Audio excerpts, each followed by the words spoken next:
ओम सन्नो मित्राः संवरणः सन्नो भवत्वरीयमा सन्निन्द्रो बृहस्पति सन्नो विष्णुरुक्रमा।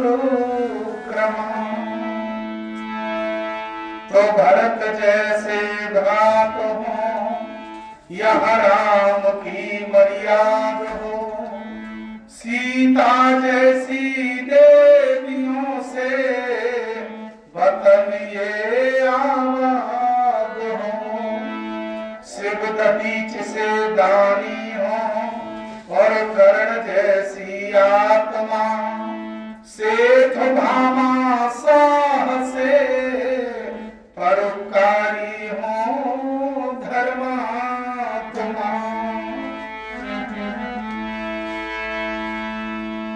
अपनी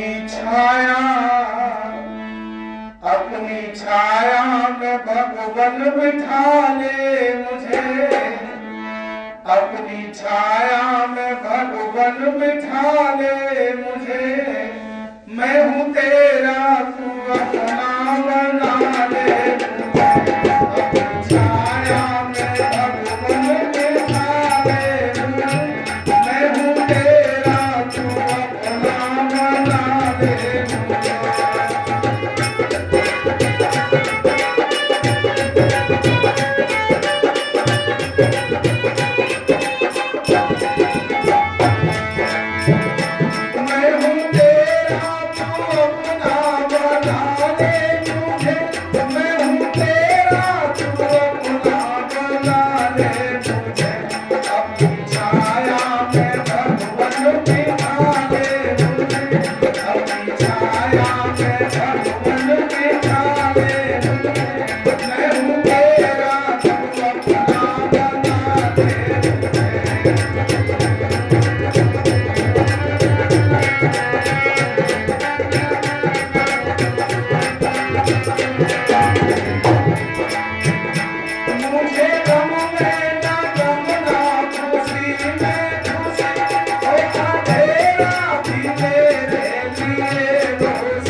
बड़े परम सौभाग्य की बात है, और सौभाग्य नहीं बल्कि हजार भाग्य, और हजार भाग्य नहीं बल्कि लाख भाग्य।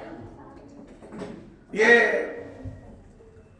राम नवमी के उपलक्ष्य में जो कार्यक्रम गुरुकुल के अंदर रखा गया, बड़े परम सौभाग्य की बात है कि हम महापुरुषों को किसी ना किसी रूप में याद करते हैं। और जो राम की चर्चा अभी आप सुन रहे थे, और राम जी को इस दुनिया में आए लगभग 9.5 लाख 10 लाख वर्ष हो चुके। और जिस व्यक्ति को लगभग 9.5 लाख वर्ष इस दुनिया में आए हुए हो गए, और हम जब रामलीला देखते हैं या रामायण पढ़ते हैं या राम कथा सुनते हैं, तो वास्तविक ऐसा लगता है कि राम जी कल परसों ही आए। ये नहीं लगता इनको 9.5 लाख वर्ष हो गए। अच्छा, ऐसा क्यों लगता है? क्यों? उनका चरित्र बड़ा महान था, बड़े आदर्शवान थे। अगर उनका चरित्र बढ़िया न होता तो हम आज उनके गीत नहीं गाते। रावण का कोई गीत बना? बोलो बना? नहीं बना। रावण का कोई गीत नहीं। अच्छा बोलो भाई, कंस का गीत बना? नहीं बना। राम और कृष्ण के गीतों से देश नहीं विश्व गूंज रहा है। लेकिन थोड़ी हमारी इतनी कमी रही कि हमने राम के तो गीत गाए, राम को तो माना लेकिन राम की नहीं माना। बस इतनी कमी है। अभी अभी आप बात सुन रहे थे, राम के वनवास की कथा आप सुन। राम का वनवास हुआ, और किस माँ ने वनवास दिया? सौतेली माँ ने। सौतेली माँ ने कहा आप 14 वर्ष के लिए वन को चले जाएं। और राम को जिस समय पता चला तो राम ने अपनी माँ से ये नहीं कहा कि क्यों, कहा आज अगर हमारी निजी असली माँ कह दे 14 महीने के लिए घर से बेघर निकल जाओ घर से बाहर, तो हम प्रश्न करेंगे क्यों, क्या बात होगी। लेकिन उस राम ने एक बार भी ये नहीं कहा क्यों, कहा ठीक है मैं जाने के लिए तैयार हूं। और एक बात और कह दी, और क्या कहा, और ये सुनो जननी सोई सोता बड़ भागी।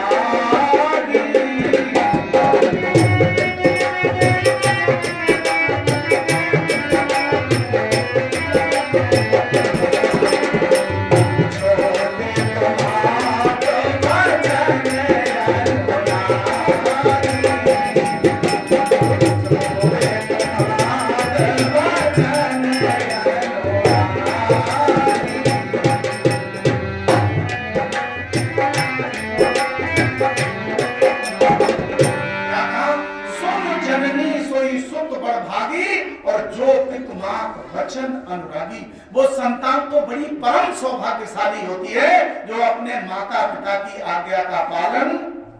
अच्छा हम करते हैं? विचार करो केवल अपने मन में, हम करते हैं? बिरले ही लोग होंगे जो माता पिता की आज्ञा का पालन करें। आज बाप से लड़ने को तैयार है, मां से लड़ने को तैयार है। बताइए, अगर माता पिता जरा भी 2 भाई है या 3 भाई है, एक के प्रति हक ज्यादा एक के प्रति कम कर दे तो बोलो झगड़ा करने के लिए भाई तैयार है तैयार। और यहाँ माता पिता ने क्या किया, एक को राज्य दिया और एक को वनवास। बिल्कुल उल्टा, बोलो उल्टा हो रहा है। लेकिन बेटा क्या कह रहा है, सुन जननी सोई सुत बड़। वो संतान तो बड़ी परम सौभाग्यशाली होती है जो माता पिता की आज्ञा का पालन करे। राम को जब वनवास दिया और राम ने 14 वर्ष के लिए वन जाने की तैयारी की, अभी सो रहे थे, बलकर वस्त्रों को धारण किया। और जिस समय सीता को पता चला कि मेरे पति देव 14 वर्षों के लिए वन को जा रहे हैं, सीता तुरंत राम के पास आती है और हाथ जोड़कर प्रार्थना करती है, प्रभु आप मुझे भी साथ लेकर चले। ये सो गए थे आप। और राम ने क्या कहा, अगर आज का पुरुष होता कह देता चलो दोनों लोग चलते। राम ने कहा नहीं, यदि तुमको साथ लेकर जाऊंगा तो माता जी की आज्ञा का उल्लंघन हो जाएगा। माता जी ने तो मुझे वनवास दिया है, मैं तुमको लेकर नहीं जा सकता। सीता रो पड़ी, और जब रोती है तो राम जी बड़ी सुंदर बात कहते हैं। और क्या कहते हैं कि सीते सीते क्यों रोती हो, क्या धरा वेदनाओं में है, दुख सुख है एक समान उन्हें, बल जिनकी आत्माओं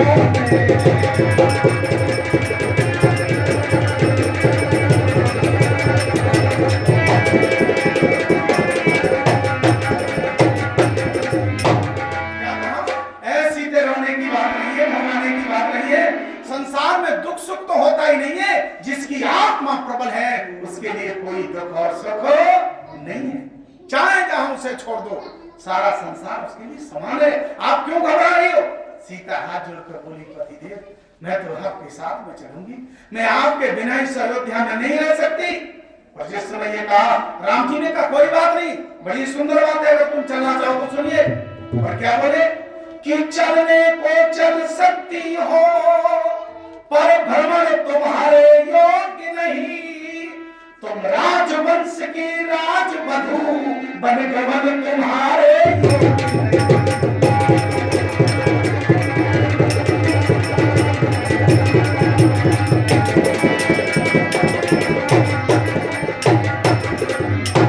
क्या कहा? तुम राजवंश की राजवधू, तुम्हें शोभा नहीं देता है, वैसे चल सकती हो और जिद करो, ये बात अच्छी नहीं है। पिताजी बेहोश पड़े हैं और माताजी पिताजी यहाँ हैं, तुम सास ससुर की सेवा करके 14 वर्षों को व्यतीत करना और 14 वर्ष बाद आकर के मैं तुम्हें मिलूंगा। सीता रो पड़ी, कहने लगी पतिदेव ये तो ठीक नहीं, मैं आपकी अर्धांगिनी हूं और आप मुझे छोड़कर जा रहे हो। आपको मालूम है बिना पत्नी के पति का और बिना पति के पत्नी का कोई अस्तित्व नहीं होता। तुलसीदास ने एक चौपाई में लिख दिया, जिए बिनु देह और नदी बिनु बारी और तैसे ही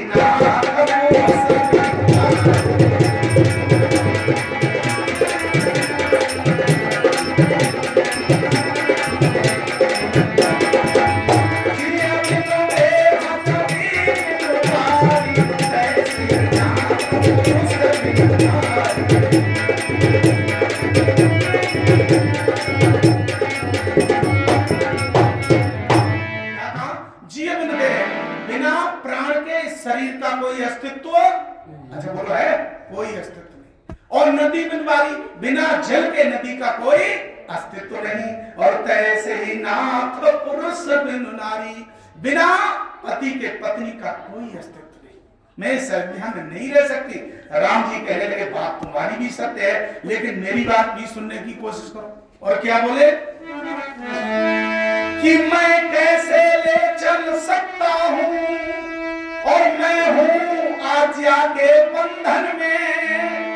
मछली माता ने कहा नहीं सीता भी जाएगी।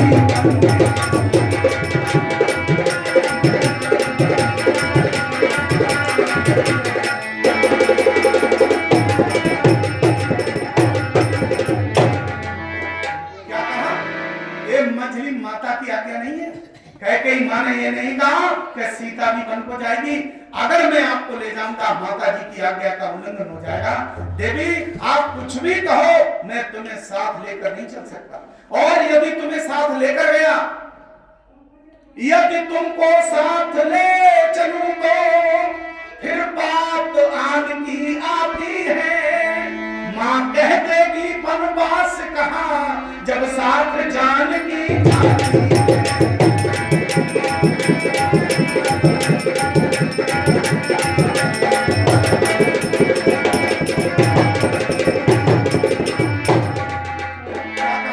यदि मैं तुमको साथ ले चलूं तो माँ कहेगी ये वनवास कहाँ, ये तो पूरा परिवार जा रहा है, ये तो मेला है, पूरा परिवार जा रहा है। माता जी की आज्ञा का उल्लंघन हो जाएगा, मैं कतई तुम्हें लेकर नहीं चल सकता। आप अयोध्या में रहें, माता पिता की सेवा करें, मैं 14 वर्षों के बाद आऊंगा तब मिलूंगा। क्या मर्यादा है? राम जी पत्नी की आज्ञा को नहीं स्वीकार करते हैं क्योंकि माँ की आज्ञा का उल्लंघन न हो जाए। और वो कौन है? सौतेली माँ। सीता एक बात कहती है, पतिदेव यदि आप मुझे छोड़कर चलेंगे तो मेरी भी बात सुन लो। 14 वर्ष मेरे लिए फिर बहुत कठिन हो जाएंगी। और क्या बोली?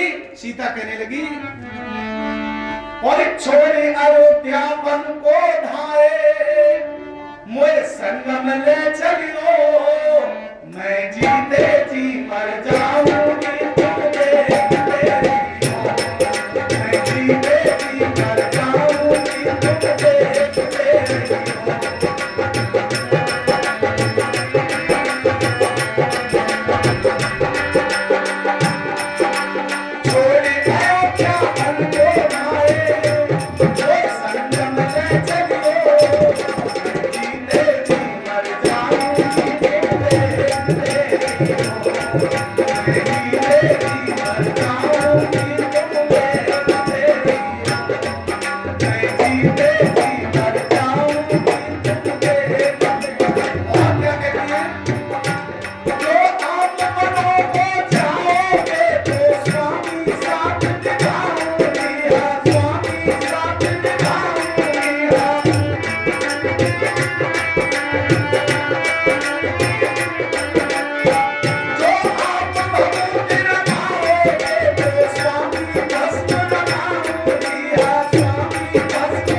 आप मुझे छोड़कर चले गए तो सीता तो अयोध्या में रह सकती है, लेकिन प्राण आपके साथ जाएंगे।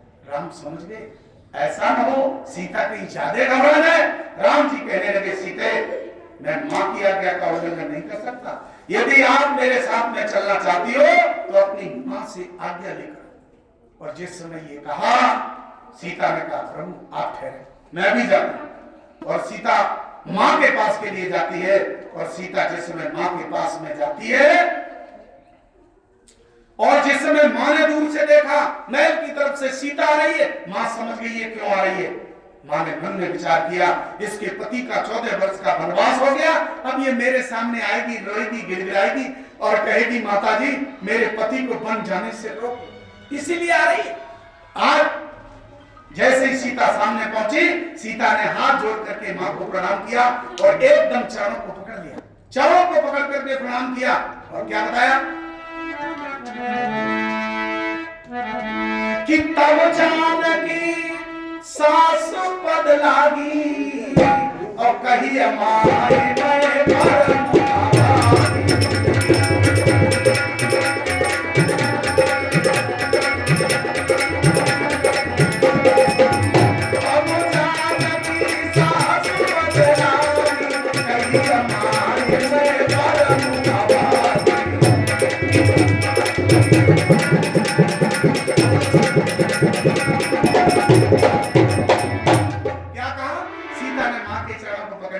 और चढ़ पकड़ के बोली, माँ मैं बड़ी दुर्भाग्यशाली हूँ, मैं बड़ी अभागिनी हूँ। माँ कहने लगी, सीते तुम अपने को क्यों कोस रही हो। सीता कहने लगी, माँ हमने अपने मन में एक संकल्प लिया था और आज वो मेरा संकल्प पूरा नहीं हुआ। माँ ने पूछा, क्या संकल्प लिया था। सीता ने कहा, मैंने अपने मन में संकल्प लिया था कि हम पति पत्नी दोनों मिल करके सास ससुर की सेवा करेंगे। और वो मां जब सेवा का समय आया तो क्या कहा कि सेवा समय दैव बनतीना अमोर मनोरथ सफल।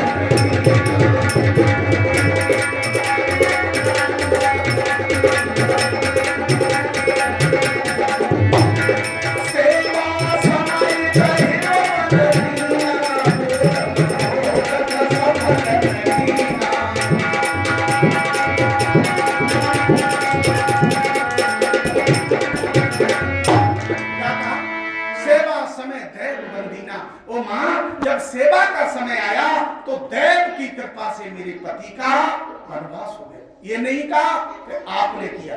और जैसे का दैव की कृपा से मेरे पति का वनवास हो गया, मां की आंख से एकदम से आंसू टपके। तो मां रो पड़ी और एकदम को सीता से गले से लगा, सीता को गले लगाकर कहने लगी, सीते तेरे जैसी बहू अब दुनिया में नहीं मिल सकती। मां रो पड़ी, कहने लगी, मैं क्या करूं, अब मैं कुछ नहीं कर सकती सीते, लेकिन मैं तुझे आशीर्वाद देती हूँ, तेरे जैसी बहू मिलना मुश्किल।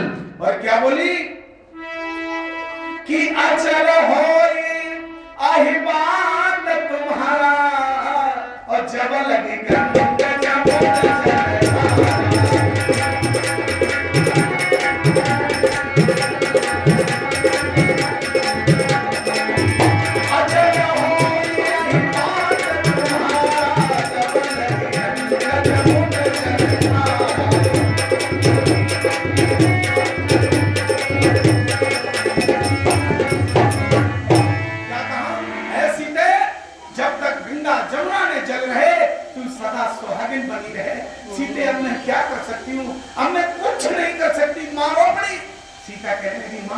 घबराने की बात नहीं है, आपका कोई दोष नहीं है। दैव की कृपा से मेरे पति का वनवास हो गया, मैं मिलकर दोनों आपकी सेवा नहीं कर सके। माँ कहने लगी, सीते अब मैं क्या करूं। सीता कहने लगी, माँ अगर आपकी आज्ञा मिल जाए तो मैं पति के साथ में उनकी सेवा करने के लिए 14 वर्षों के लिए वन को चली जाऊं। माँ ने सर पर हाथ रख दिया, सीते मेरी तरफ से आशीर्वाद है, तुम 14 वर्षों के लिए वन को जा सकती हो।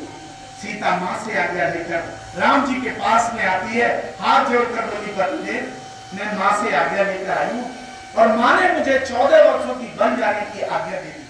विचार करना, अगर आज कल की बहू होती और पति से कह दे कि 14 महीने के लिए घर से बाहर चले जाओ, तो आजकल की बहू कहेगी पति देव तुम चले जाओ, लेकिन इस बुढ़िया को मैं सल्फाज खिलाऊंगी है।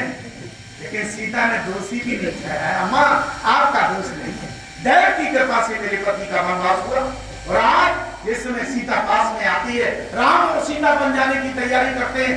देख लीजिए भाई और भाई का प्यार क्या होता है। आज हम भी भाइयों के साथ में जी रहे हैं, क्या जीवन था। और जैसे यदि लक्ष्मण को पता चला कि भैया और भाभी 14 वर्षों के लिए वन को जा रहे हैं, यदि लक्ष्मण जहां बैठे थे घबरा गए, तिलमिला गए और एकदम से उठ करके दौड़ पड़े प्रभु राम के पास के लिए। और जहां राम जी बलकल वस्त्रों को धारण किए खड़े, और जैसे यदि लक्ष्मण गए भैया भैया कहकर के राम जी के चरणों पर गिर, राम जी ने दोनों भुजाओं को उठाकर पकड़ करके उठाया। यदि लक्ष्मण की आंख से आंसू, यदि लक्ष्मण कहने लगे भैया आप हमको छोड़ करके कहां जा रहे हो, मैं आपके बिना ही अयोध्या में नहीं रह सकता, आप मुझे अपने साथ में लेकर के चलो। प्रभु राम कहने लगे लक्ष्मण तुम्हें नहीं मालूम है, यदि मैं तुम्हें साथ में लेकर जाऊंगा तो माता जी की आज्ञा का उल्लंघन होता है। यदि लक्ष्मण कहने लगे भैया ऐसी संसार में कौन सी मां हो सकती है जो दो भाइयों को अलग अलग कर दे। नहीं, कोई भी मां भाई के साथ रहने के लिए भाई से मना नहीं कर सकती। ये मां कभी नहीं कह सकती मैं आपके साथ चलूंगा। राम जी कहने लगे नहीं लक्ष्मण, मां ने मेरा 14 वर्षों के लिए वन भेजा है और मैं आपको साथ लेकर नहीं जा सकता, मां की आज्ञा का उल्लंघन नहीं कर सकता। यदि लक्ष्मण रो पड़े, कहने लगे भैया मैं आपके बिना इस अयोध्या में नहीं रह सकता। राम जी समझाने लगे, कहने लगे लक्ष्मण तुम अभी छोटे हो, तुम्हारी पहुंचाने की उम्र नहीं है। और बड़ी सुंदर बात कहते हैं, देख लीजिए भाई भाई का प्यार क्या होता है। राम ने यदि लक्ष्मण को सीने से लगाया, आंसू तो राम की आंख में आ गए, लेकिन राम जी अंदर के अंदर आंसुओं को पी गए और सोचे इस लक्ष्मण को कैसे समझाऊं। आज प्रभु राम यदि लक्ष्मण से बात कहते हैं और क्या बोले लक्ष्मण मेरी बात सुनो। और कनक से लक्ष्मण पीर मेरे भैया, कनक से लक्ष्मण पीर,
यदि तुम मेरे साथ में चलोगे माता सुमित्रा रोते रोते मर जाएगी, इस उम्र में तक तुम्हें लेकर नहीं चल सकता। यदि लक्ष्मण बोले भैया कैसे बात करते हो, मैं तो हर समय आपके साथ हूं, पर मैं आपका साथ नहीं छोड़ सकता, सुख दुख में हर समय आपके साथ रहूंगा। प्रभु राम कहने लगे तुम्हें नहीं मालूम है, नंगे पैरों चलना पड़ेगा वन में। और पग काटा डर लग जाए,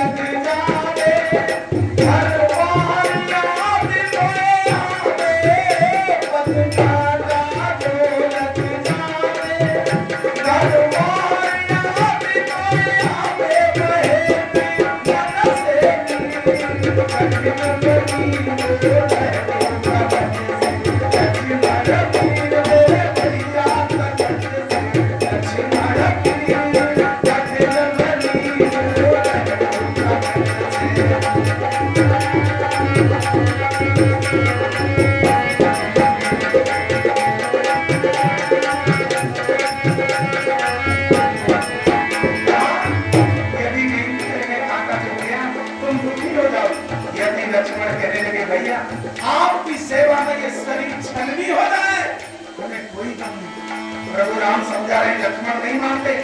प्रभु राम कहने लगे लक्ष्मण मेरी बात सुनो, वन भोजन नहीं मिलेगा, दिल धीरज नहीं धरेगा, वन भोजन नहीं मिलेगा, दिल धीरज नहीं धरेगा,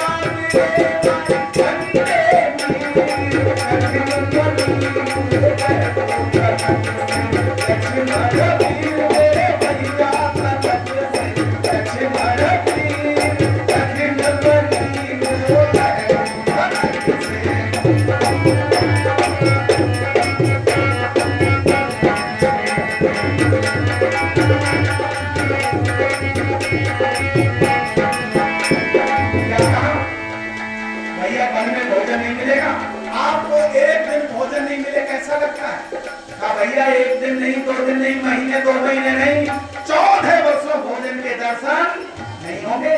जंगल के फल खा के रहना पड़ेगा और ठंडा पानी नहीं मिलेगा। कैसे चलोगे?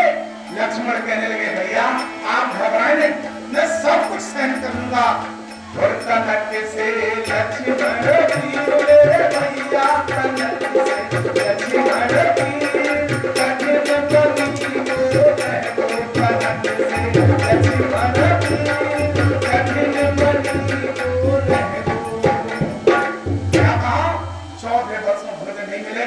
यदि लक्ष्मण ने कहा 14 वर्ष नहीं पूरे जीवन भर में रहना पड़ जाए तो फल पत्तों को खाकर जीवन व्यतीत कर लूंगा, लेकिन मैं आपका साथ नहीं छोड़ सकता। क्या भाई भाई का प्यार है? एक भाई राज्य को छोड़कर जा रहा है, एक नहीं 4 भाई राज्य छोड़ने को तैयार। ये तो आपने लक्ष्मण की बात सुनी। लक्ष्मण कहते मैं आपके बिना इस अयोध्या में नहीं रहूंगा, मैं आपके साथ में चलूंगा। प्रभु राम कहने लगे मैं आपको लेकर जा नहीं सकता, मां की आज्ञा का उल्लंघन हो जाएगा। यदि लक्ष्मण बड़ी सुंदर बात कहते हैं, कहने लगे भैया यदि आप मुझे लेकर चलोगे तो माता जी की आज्ञा का उल्लंघन हो जाएगा। अच्छा सीता जी के जाने से तो उल्लंघन नहीं है, भाभी के जाने से तो उल्लंघन नहीं है। प्रभु राम घबरा गए। प्रभु राम ने कहा लक्ष्मण तुम बिल्कुल ठीक है, लेकिन सीता मेरी तरफ से नहीं जा रही है, ये अपनी माँ से आज्ञा लेकर आई, और यदि तुम्हें भी चलना है तो अपनी मां से आज्ञा लेकर। यदि लक्ष्मण ने कहा ये बात ठीक, आप घर जाओ मैं अभी जाता हूं। समय कितना हो है? हाँ तो कहा आप जाइए, आप अपनी मां से आज्ञा लेकर आए। आज यदि लक्ष्मण अपनी मां से आज्ञा लेने के लिए जाते हैं, और यदि लक्ष्मण जिस समय मां से आज्ञा लेने के लिए जा रहे हैं, पूरा है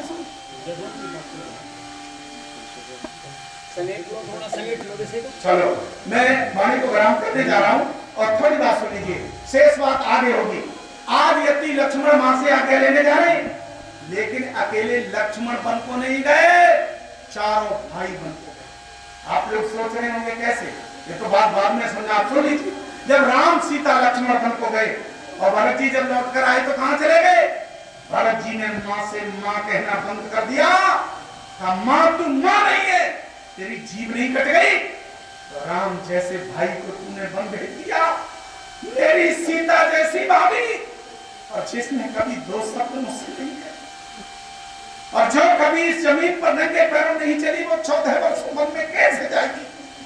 इस भरत का तो जीते जी मर जाना है, मैं इस राज्य को स्वीकार नहीं कर सकता।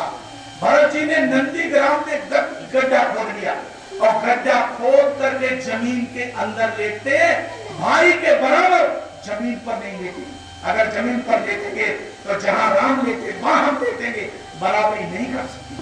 जमीन के अंदर गड्ढा खोदा नंदीग्राम में और उसमें लेटते। ये तो राम और लक्ष्मण भरत की बात, राम के साथ में लक्ष्मण चले गए, भरत नंदीग्राम में रहे। शत्रुघ्न के बारे में मालूम है क्या हुआ? जब राम का वनवास हो गया, 13 वर्ष व्यतीत हो गई, भरत कभी अपने महल के अंदर नहीं गए, और जिस समय 14वां वर्ष लागू हुआ, आधी रात के समय छत पर आवाज हो रही है किसी के चलने की। माता कौशल्या ने देखा ये छत से आवाज कैसी, कौन आधी रात के समय छत पर है? तुरंत शीघ्र माता कौशल्या छत पर जाती है, देखा सती कीर्ति शत्रुघ्न की पत्नी छत पर चक्कर लगा रही है। माता कौशल्या ने कहा देवी क्या हुआ, तुम आधी रात के समय तुम्हें नींद नहीं पड़ी? सती कीर्ति एकदम से रो करके कौशल्या के गले में चिपक कर रोने लगी। कौशल्या ने कहा अरे बहू बता तो क्या हुआ? कहने लगी आज 13 वर्ष व्यतीत हो गई, मेरे पतिदेव महल में नहीं आए। कौशल्या घबरा गई, राम वन को चला गया, लक्ष्मण वन को चला गया, शत्रुघ्न नंदीग्राम में, वो भरत नंदीग्राम में, मेरा शत्रुघ्न कहां चला गया? उसी वक्त रात में सैनिकों को आदेश दिया पूरी अयोध्या छानो, शत्रुघ्न का पता किया जाए कहां है। पूरी अयोध्या की खोज की गई, शत्रुघ्न कहीं नहीं मिले। 4 बजने को जा रहा है, सैनिक आते हैं, माता जी पूरी अयोध्या में कहीं नहीं है, केवल नंदीग्राम बाकी बचा है, नंदीग्राम को भी ढूंढो। माता कौशल्या भी नंदीग्राम की तरफ जाती। सैनिकों ने देखा एक पत्थर की चट्टान, भरत जी नंदीग्राम में गड्ढा खोद कर बैठे हैं और शत्रुघ्न उस चट्टान पर एक कलाई चट्टान पर रखे और टिक करके आंखें बंद किए रो रहे। मां ने किसने देखा, शत्रुघ्न के कंधे पर हाथ रखा, देखा छत मां आधी रात के समय आपका यहाँ कैसे आना हुआ? कहने लगे बड़े दुख की बात, 13 वर्ष व्यतीत हो गई और मुझे तो सती कीर्ति ने बताया तुमने महल में प्रवेश नहीं किया। शत्रुघ्न एकदम से रोकर मां के गले से लग गए, कहने लगे मां भैया भरत, भैया राम और लक्ष्मण 6 वर्ष के लिए वन में चले गए, भैया भरत नंदीग्राम में खड़े गए, तो क्या ये राज्य शत्रुघ्न के लिए है? शत्रुघ्न महलों में जाकर के उस ऐश्वर्य को भोगे, इस संपदा को भोगे, जब तक भैया राम नहीं आ सकते ये शत्रुघ्न महल में कदम नहीं रख सकता। माता कौशल्या रोकर शत्रुघ्न को सीने से लगा लिया। क्या एक भाई का त्याग है? अरे उन चारों भाइयों का त्याग देखिए, उन चारों पत्नियों का त्याग देखिए। और हम रामायण पढ़ते हैं, हम रामलीला देखते हैं, हम राम कथा सुनते हैं, हम राम की बात को नहीं मानते। हमने राम के भाइयों की बात को स्वीकार नहीं किया और जब तक हम राम की बात को नहीं मानेंगे, कितनी भी रामायण पढ़िए, राम कथा सुनिए, कल्याण होने वाला। चारों भाइयों का त्याग देखिए, तीनों माताओं का त्याग देखिए और चारों पत्नियों का त्याग देखिए, एक से एक बढ़कर त्याग है। तब घर में स्वर्ग है, तब प्रेम की गंगा बही, तब राम राम बन पाए, अकेले राम राम नहीं बने। तब कहा हमारे ऋषियों ने मेरे राम के गीत गाकर तो देखो और रामायण से सीख सिखाकर तो देखो। हम राम की बात माने, उनकी आदर्श पर चले, तब हमारे जीवन का कल्याण होगा। बोले ईश्वर देव दयानंद की, मर्यादा पुरुषोत्तम श्री राम की।